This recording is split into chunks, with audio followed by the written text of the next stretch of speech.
میں 1984 کے اندر نا جی F10 مرکز کے اندر ٹائر پنچر کا کام کرتا تھا۔ میری زندگی میں کبھی یہ خواب بھی شاید نہ آیا ہو کہ میں ایکٹر بن جاؤں گا یا میں شوبز میں چلا جاؤں گا، یا میں نے کبھی زندگی میں سوچا ہو یا میں نے کبھی کوشش بھی کی ہو، ایسا ہرگز نہیں ہے۔ میں صبح جب دکان کھولتا تھا تو میں صبح تلاوت لگاتا، اور ٹھیک تھوڑی دیر کے بعد عابدہ پروین صاحبہ جو تھیں وہ مجھے بڑی اچھی لگتی تھیں تو میں ان کی قوالی لگا دیتا۔ ایک دن میرے ساتھ یہ ہوا کہ بالکل دکان کے سامنے آ کر عابدہ پروین صاحبہ کی گاڑی کھڑی ہو گئی۔ پجارو اس وقت پاکستان کی فیمس ترین گاڑی تھی، وہ کریم کلر کی گاڑی تھی اور چمک رہی تھی، اتنی صاف تھی وہ۔ میرے ساتھ ایک بلڈنگ بن رہی تھی، اس میں سے بڑی مٹی اڑ رہی تھی۔ اب میں فین ان کا، تو انہوں نے مجھے آ کے کہا کہ میرے بچے ٹائر چینج کر دو گے؟ پہلے تو میں کافی دیر ان کو دیکھتا رہا، جواب ہی نہ دے پایا۔ میں نے کہا کیوں نہیں آپی جی، آپ تشریف لائیں۔ میں نے ان کو نا جی ایک پراپرٹی ڈیلر کی دکان پہ بٹھایا، اور وہ پراپرٹی ڈیلر سیکنڈ فلور پہ رہتے تھے۔ میں ان کے وہاں سے جا کے ایک ڈبل بیڈ کی چادر کھینچ کے لایا، اور میں نے پوری گاڑی کو کور کر دیا کہ مٹی شٹی نہ پڑے، بہت اچھی طرح چمک رہی ہے۔ میں نے ٹائر چینج کیے، ٹائر چینج کرنے کے بعد میں نے وہ چادر اتاری، اور پھر میں نے گاڑی کو صاف کیا، اور پھر میں نے میڈم کو لا کے گاڑی میں بٹھایا۔ مجھے انہوں نے پیسے دیے میری مزدوری کے، 50 روپے انہوں نے مجھے زائد بھی دیا، اور وہ تھوڑی سی آگے گئیں، پھر واپس آئیں تو مجھ سے پوچھنے لگی کیا نام ہے تمہارا؟ میں نے کہا جی افتخار ٹھاکر۔ تو مجھے دیکھتے ہوئے انہوں نے کہا ایک دن تم سپر سٹار بنو گے، پوری دنیا تمہاری فین ہوگی۔ میری سمجھ سے ہی باہر تھا کہ وہ کیا لفظ ہیں۔ مجھے تو خوشی تھی کہ وہ جو 50 روپے زیادہ ملے تھے، مجھے وہی خوشی نہیں جا رہی تھی۔ وہ میڈم چلے گئیں۔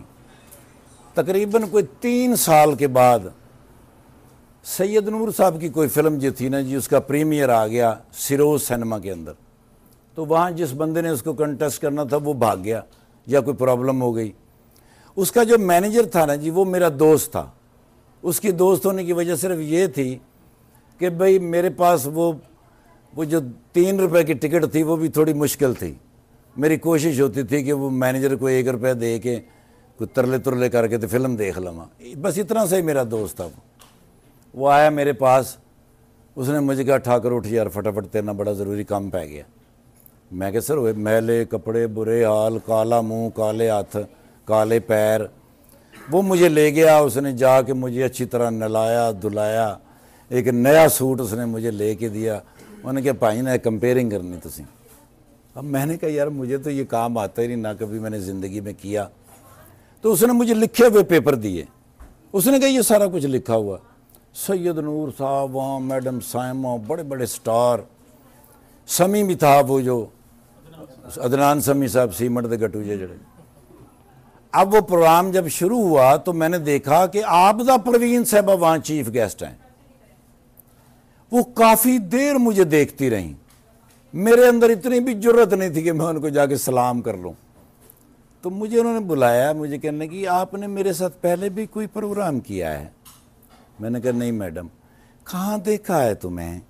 میں کہا آپ ہی وہ آپ کے ٹائر چینج کیے تھے F10 مرکز۔ ہاں تو اب شو بزنس میں آ گئے ہو؟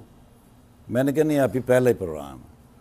پھر مجھے قریب بلایا، بلا کے میرے سر پہ ہاتھ رکھا۔ 3 سال کے بعد بھی وہی لائن انہوں نے ریپیٹ کی، کہنے لگی ایک دن تم بڑے سٹار بنو گے۔ اس کے بعد سہیل احمد صاحب، وسیم عباس صاحب، محمد زبیر صاحب جب اسلام آباد میں ڈرامہ کرنے آتے تو میرے قریبی گیسٹ ہاؤس تھا جہاں وہ آ کے ٹھہرتے تھے۔ اسلام آباد تو 8 بجے بند ہو جاتا تھا، سن گڑن بڑن نیرے، کوئی نہ بندہ نہ بندے دی ذات۔ وہ آتے تھے کوئی 12-1 بجے، تو وہ پھر مجھ سے کہتے تھے کہ یار کوئی کھان پینے کا کوئی بندوبست کدھروں ہو سکتا ہے، کدھروں کوئی شاید لب جائے گی۔ اس حوالے سے وہ میرے دوست تھے۔ میں ایک دفعہ اسلام آباد سے میاں چنو جا رہا تھا، میں میاں چنو کا رہنے والا ہوں، غلام حیدر وائیں صاحب۔ تو مجھے پتہ چلا وسیم عباس صاحب کی والدہ کا انتقال ہو گیا ہے۔ میں دعا کرنے کے لیے گیا تو سہیل احمد صاحب نے مجھے کہا یار تیرنا تے کام ہے، چنگا ہوا تو آ گئے ہیں۔ میں کہ میرے نہ سر تو ان کی کام ہے، ਕਹਿੰਦੇ ਨੇ ਗੱਡੀ 'ਚ ਬੈਠੋ। ਉਹ ਮੈਂ ਲੈ ਮਹਿਫਲ ਥੀਏਟਰ ਆ ਕੇ ਇਹਨਾਂ ਨੇ ਜੀ ਉੱਥੇ ਖੜੇ ਸਨ ਖਾਲਦ ਬਾਸ ਡਾਰ ਸਾਹਿਬ ਤੇ ਮਸਤਾਨਾ ਸਾਹਿਬ। ਉਹਨਾਂ ਨੇ ਸੁਹੇਲ ਸਾਹਿਬ ਨੂੰ ਪੁੱਛਿਆ, ਖਾਲਦ ਬਾਸ ਡਾਰ ਸਾਹਿਬ ਨੇ, ਉਹਨੇ ਕਿਹਾ ਇਹ ਕਿਹਨੂੰ ਫੜ ਲਿਆ? ਉਹਨੇ ਕਿਹਾ ਉਹ ਨਵਾਬ ਦਾ ਰੋਲ ਨਹੀਂ, ਉਹਦੇ ਵਾਸਤੇ। ਕਹਿੰਦਾ ਓਏ ਉਹ ਤੇ ਉਰਦੂ ਰੋਲ ਹੈ ਤੇ ਮੂੰਹ ਇਹਦਾ ਕੰਡਕਟਰਾਂ ਵਰਗਾ। ਉਹਨਾਂ ਨੇ ਕਿਹਾ ਯਾਰ ਪੜ੍ਹਾ ਕੇ ਦੇਖ ਲਾਂਗੇ, ਜੇ ਸਹੀ ਕੀਤਾ ਤੇ ਠੀਕ ਹੈ। ਕਹਿੰਦਾ ਚੱਲ ਪੜ੍ਹਾ ਕੇ ਵੇਖ ਲੈ, ਜੇ ਵਧੀਆ ਹੋਇਆ ਤੇ ਠੀਕ ਹੈ। ਕਿੱਥੋਂ ਦਾ ਰਹਿਣ ਵਾਲਾ ਹੈ? ਮੈਂ ਕਿਹਾ ਸਰ ਮੀਆਂ ਚੰਨੂ ਦਾ। ਕਹਿੰਦੇ ਨੇ ਅਗਰ ਵਧੀਆ ਹੋਇਆ ਤੇ ਠੀਕ ਹੈ, ਨਹੀਂ ਤੇ ਫਿਰ ਇੱਥੇ ਗੁਲੇਲ 'ਚ ਪਾ ਕੇ ਤੈਨੂੰ ਚੰਨੂ ਵਾਲੇ ਪਾਸੇ ਛੱਡ ਦਿਆਂਗੇ।